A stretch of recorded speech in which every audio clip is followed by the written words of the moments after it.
7 दिसंबर को पाकिस्तान समेत दुनिया भर में इंटरनेशनल सिविल एविएशन डे शहरी हवाबाजी का आलमी दिन मनाया जाता है। इस दिन को मनाने का मकसद मुसाफिरों को महफूज तरीन सफरी सहूलियात फ्राहम करना, हवाबाजी के अहम शोबे को जदीद खतूत पर उस्तवार करना, इंटरनेशनल सिविल एविएशन की अहमियत के मुतालिक शऊर बेदार करना और बैनुल अक़वामी फ़ज़ाई ट्रांसपोर्ट के लिए इंटरनेशनल सिविल एविएशन ऑर्गेनाइजेशन के किरदार को उजागर करना है। सिविल एविएशन रनवे पर जहाज के टेक ऑफ से लेकर लैंडिंग तक कलीदी किरदार का हामिल है। हजारों फुट की बुलंदी पर उड़ने वाले जहाज पर रेडार और दीगर जदीद आलात की मदद से निगाह रखता है। इस तनाजुर में इंटरनेशनल सिविल एविएशन ऑर्गेनाइजेशन 1944 में कायम हुई, जिसने अपने क़याम के 52 साल बाद अक़वाम मुत्तहिदा की जनरल असेंबली की मंजूरी से इंटरनेशनल एविएशन डे मनाने का आगाज किया। 7 दिसंबर को जब दुनिया में सिविल एविएशन का दिन मनाया जा रहा होता है, वहीं पाकिस्तान में बहुत से खानदानों के जख्म हरे हो जाते हैं, जिनके प्यारे 2016 में 7 दिसंबर के दिन होने वाले एक फजाई हादसे में उनसे हमेशा के लिए बिछड़ गए थे। PIA की चित्राल से इस्लामाबाद जाने वाली परवाज हवेलियां के करीब गिरकर तबाह हो गई थी, जिसमें तमाम अमला और मुसाफिर हलाक हो गए थे। हादसे का शिकार होने वाले PIA के इस तैयारे में पाकिस्तान के मारूफ नात ख्वां और माजी के मकबूल गुलकार जुनैद जमशेद भी सवार थे।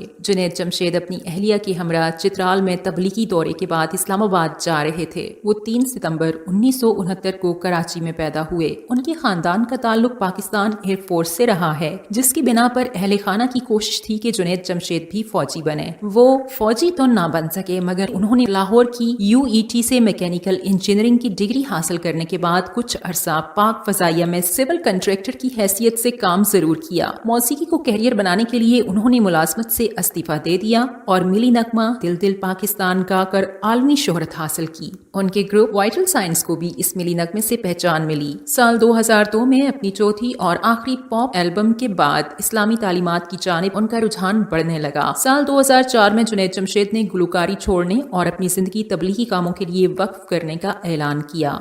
उन्होंने नात ख्वानी शुरू की तो उसमें भी नाम कमाया। चित्राल में जहां वो तबलीगी दीन के लिए गए थे, उनका कयाम एक मस्जिद में था। उनके एक दोस्त के मुताबिक जुनैद जमशेद ने वहां शुरका को कसीदा बुर्दा शरीफ खुशुलहानी के साथ सुनाया। वो अक्सर टीवी चैनल्स पर नात, हम्द और मनाजात पेश करते थे। उनकी मकबूल नातों में मेरा दिल बदल दे, मोहम्मद सल्लल्लाहु अलैहि वसल्लम का रोजा करीब आ रहा है, दुनिया के अहम मुसाफिर मंजिल तेरी कब्र है नुमाया है। वो माह रमजान की खसूसी नशरियात और प्रोग्राम्स में मेजबान के तौर पर भी नुमाया रहे। वो फलाही सरगर्मियों में भी हिस्सा लेते रहे। कराची में कचरा उठाने की मुहिम की भी क़ियादत की। साल 2007 में जुनैद जमशेद को उनकी खिदमात के एतराफ में हुकूमत पाकिस्तान की तरफ से तमगा इम्तियाज से भी नवाजा गया। आपको बताते चलें, जुनैद जमशेद 7 दिसंबर 2016 को PIA की फ्लाइट नंबर 661 के एक हादसे में वफात पा गए। जुनैद जमशेद को पाकिस्तान में वो शोहरत नसीब हुई जो दुनिया में बहुत कम लोगों को नसीब होती है, जिसकी वजह उनकी जाती मेहनत और सलाहियत के साथ साथ इस्लाम के लिए मोहब्बत भी थी।